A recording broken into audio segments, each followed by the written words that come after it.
Bacaan liturgi 18 Oktober, Pesta Santo Lukas, penulis Injil. Bacaan dari surat Rasul Paulus kepada Timotius. Saudara terkasih, Demas telah mencintai dunia ini dan meninggalkan aku. Ia telah berangkat ke Tesalonika. Kreskes telah pergi ke Galatia, sedang Titus ke Dalmatia. Hanya Lukas yang tinggal dengan aku. Jemputlah Markus dan bawalah ia kemari, karena pelayanannya penting bagiku. Tikikus telah kukirim ke Efesus.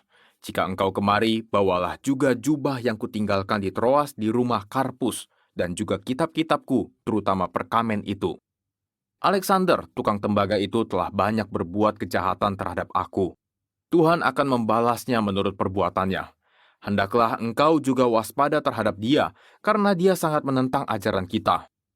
Pada waktu pembelaanku yang pertama, tidak seorang pun yang membantu aku. Semuanya meninggalkan aku. Kiranya hal itu jangan ditanggungkan atas mereka. Tetapi Tuhan telah mendampingi aku dan menguatkan aku, supaya dengan perantaraanku, Injil diberitakan dengan sepenuhnya, dan semua orang bukan Yahudi mendengarkannya. Demikianlah sabda Tuhan, syukur kepada Allah. Para kudus-Mu ya Tuhan memaklumkan kerajaan-Mu yang semarak mulia. Para kudus-Mu ya Tuhan memaklumkan kerajaan-Mu yang semarak mulia. Segala yang kau jadikan itu akan bersyukur kepadamu ya Tuhan, dan orang-orang yang kau kasihi akan memuji engkau. Mereka akan mengumumkan kemuliaan kerajaan-Mu dan akan membicarakan keperkasaanmu. Para kudus-Mu ya Tuhan memaklumkan kerajaan-Mu yang semarak mulia. Mereka memberitahukan keperkasaan-Mu kepada anak-anak manusia dan memaklumkan kerajaan-Mu yang semarak mulia. Kerajaan-Mu ialah kerajaan abadi. Pemerintahan-Mu lestari melalui segala keturunan. Para kudus-Mu ya Tuhan memaklumkan kerajaan-Mu yang semarak mulia. Tuhan itu adil dalam segala jalannya dan penuh kasih setia dalam segala perbuatannya. Tuhan dekat pada setiap orang yang berseru kepadanya, pada setiap orang yang berseru kepadanya dalam kesetiaan. Para kudus-Mu ya Tuhan memaklumkan kerajaan-Mu yang semarak mulia. Aleluya, aleluya. Bukan kamu yang memilih aku, tetapi akulah yang memilih kamu. Aku telah menetapkan kamu supaya pergi dan menghasilkan buah, dan buahmu itu tetap. Haleluya. Inilah Injil suci menurut Lukas, dimuliakanlah Tuhan.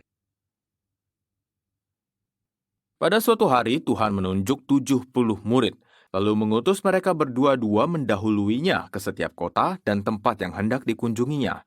Katanya kepada mereka, "Tuaian memang banyak, tetapi sedikitlah pekerjanya. Karena itu mintalah kepada Tuhan yang empunya tuaian, supaya ia mengirimkan pekerja-pekerja untuk tuaian itu. Pergilah, camkanlah, aku mengutus kamu seperti anak domba ke tengah-tengah serigala. Janganlah membawa pundi-pundi atau bekal atau kasut, dan janganlah memberi salam kepada siapapun selama dalam perjalanan. Kalau kamu memasuki suatu rumah, katakanlah lebih dahulu, damai sejahtera bagi rumah ini. Dan jika di situ ada orang yang layak menerima damai sejahtera, maka salammu itu akan tinggal padanya. Tetapi jika tidak, salammu itu akan kembali kepadamu. Tinggallah dalam rumah itu, makan dan minumlah apa yang diberikan orang kepadamu, sebab seorang pekerja patut mendapat upahnya. Janganlah berpindah-pindah rumah. Jika kamu masuk ke dalam sebuah kota dan kamu diterima di situ, makanlah apa yang dihidangkan kepadamu, dan sembuhkanlah orang-orang sakit yang ada di situ. Dan katakanlah kepada mereka, kerajaan Allah sudah dekat padamu." Demikianlah sabda Tuhan, terpujilah Kristus.